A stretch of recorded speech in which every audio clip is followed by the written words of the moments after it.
So what really makes a watch great? Is it just the brand name you see on the dial, or the price tag that comes with it? Or is there something deeper? Something you can't always see at first glance? Today we're going to dig in and explore what truly defines value in the world of watches, separating the real icons from just the passing trends. Okay, first things first. We have to get a handle on just how massive this world really is. Because when it comes to watch brands, the number of options out there, it's not just a lot, it's honestly immense. And I mean, the landscape is truly mind-boggling. The goal here isn't to read off every single brand, but for you to really feel the sheer scale of this industry. I mean, you've got these legendary houses that have been around for centuries. Then you have independent artisans who pour their entire soul into just a few pieces a year. And, on top of that, new micro brands are popping up all the time. The list just feels like it goes on forever.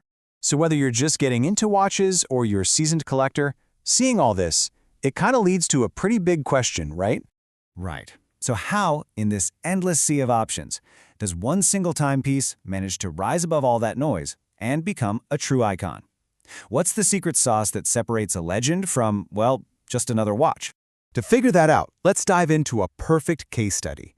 We're going to look at a watch that's famous for its market desire and all the hype that surrounds it. A piece whose value is basically defined by pure, insane demand. And we are talking about none other than the Patek Philippe Nautilus, reference 5711. Look, even if you only casually follow watches, you've probably heard of this one. It's pretty much the king of the luxury steel sports watch. Now, if you were one of the incredibly lucky few who got the call from a dealer, the retail price was around 27,000 Swiss francs. Yeah, that's a lot of money, for sure. But believe it or not, that's not the real story of this watch's value. Because here's the reality of the market. A used 5711 starts at over 40,000 euros, and that's the starting price. So at this point, it's not really about what the watch costs to make anymore. It's about pure, overwhelming demand. So why is the demand so crazy high? Well, because of this.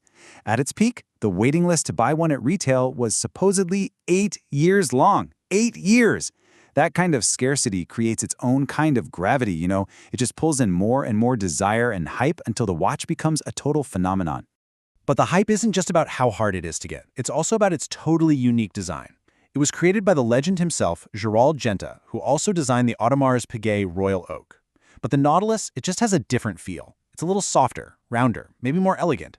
It's a subtle difference, but it's one that has clearly captured the world's imagination.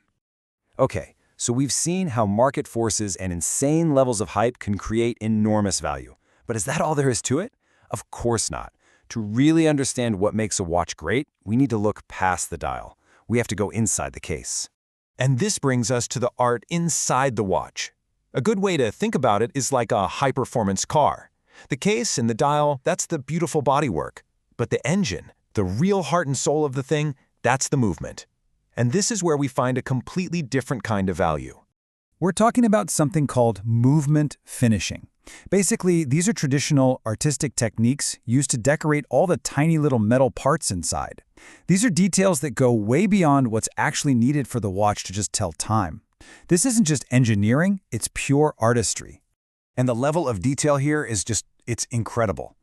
We're talking about stuff most owners will never even see, like screw heads polished to a perfect mirror finish, these beautiful wave-like patterns called Geneva stripes, or the insanely painstaking process of hand-forming a tiny little balance spring. These are old-school skills that take years and years to master.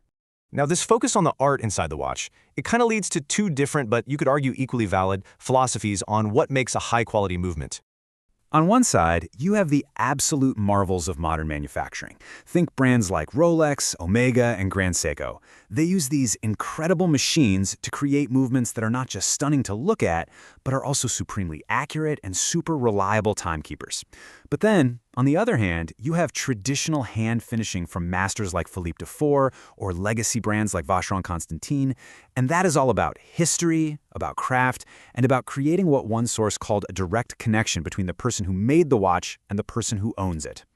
And this really gets to the heart of it all. It's not always about the final product being a tenth of a second more accurate.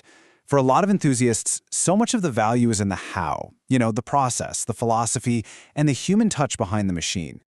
All right, so let's tie this all together.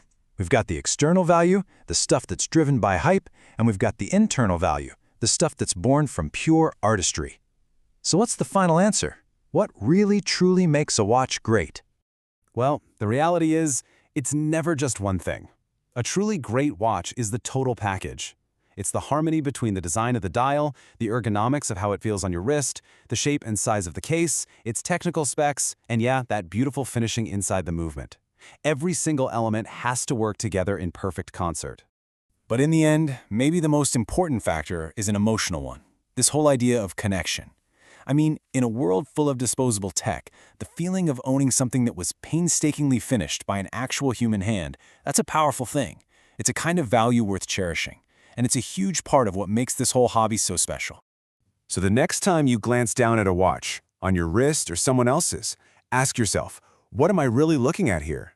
Is it a simple tool for telling time, a hyped-up asset, or is it a miniature mechanical sculpture for the wrist? Because as we've seen today, a truly great watch, well, it might just be all three of those things at once.